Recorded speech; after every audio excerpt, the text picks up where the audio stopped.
হে everyone, good morning. কেমন আছো সবাই? আমি এখন বাইরে বসে আছি, ব্যালকনিতে বসে আছি, একটু হাওয়া আসছে ভালো। তোমরা সবাই জানো এখন ক্লাইমেট হায়দ্রাবাদে কত ভালো, অনেক ভালো ক্লাইমেট এখন। প্রায় সারাটা দিনই হাওয়া আসে, কিন্তু এই সকালের হাওয়াটা বেশ ভালো লাগে, গায়ে এসে ঠান্ডা ঠান্ডা লাগে, খুব ভালো লাগে।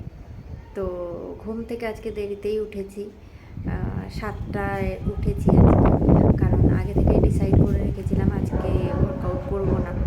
তো সেই জন্য 7টায় ঘুম থেকে উঠেছি। আর তোমাদের হচ্ছে উঠে ঘরে বসেছিলাম কিছুক্ষণ, একা ভালো লাগছিল। কিছু কিছু সময় এইরকম ভালো লাগে, একা একা বসে থাকি।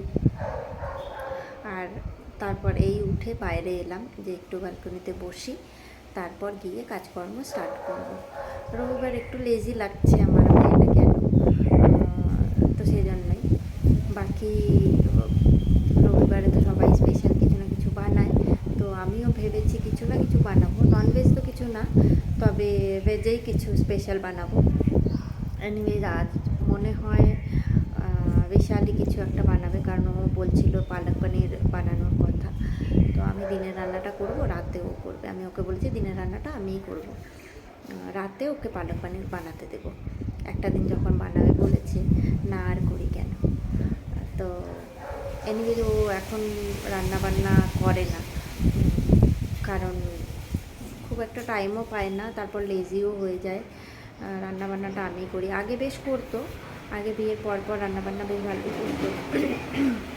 স্যাটারডে সানডে এলেই কিছু না কিছু বানাতো, রাজমা, ছোলে, চিকেন, কিছু না কিছু বানাতো। কিন্তু এখন আমি নিজেও বানাতে দিই না, অ্যাকচুয়ালি ওরও খুব একটা না। সামটাইম এরকমও হয় যে ও বানাতে চেয়েছে কিন্তু আমি দিইনি বানাতে, কারণ আমার কাজ বেড়ে যায়। আমরা যেভাবে গুছিয়ে করতে পারি, ওরা তো সেভাবে অতটা গুছিয়ে করতে পারে না। তো ও করার পর আবার আমাকে অনেক কাজ করতে হয়, তো সেই ভেবে আমিও অনেক সময় বানাতে দিই না। তো আজ হয়তো বানাবে। তো এখন আমি কাজ বাজ স্টার্ট করব, তারপর ব্রেকফাস্ট বানাবো, দেখি ব্রেকফাস্টেও কী বানাই। তো যাই হোক, এখন আমি যাই কাজ বাজ স্টার্ট করি, তারপর তোমাদের সাথে কথা বলবো। বাই।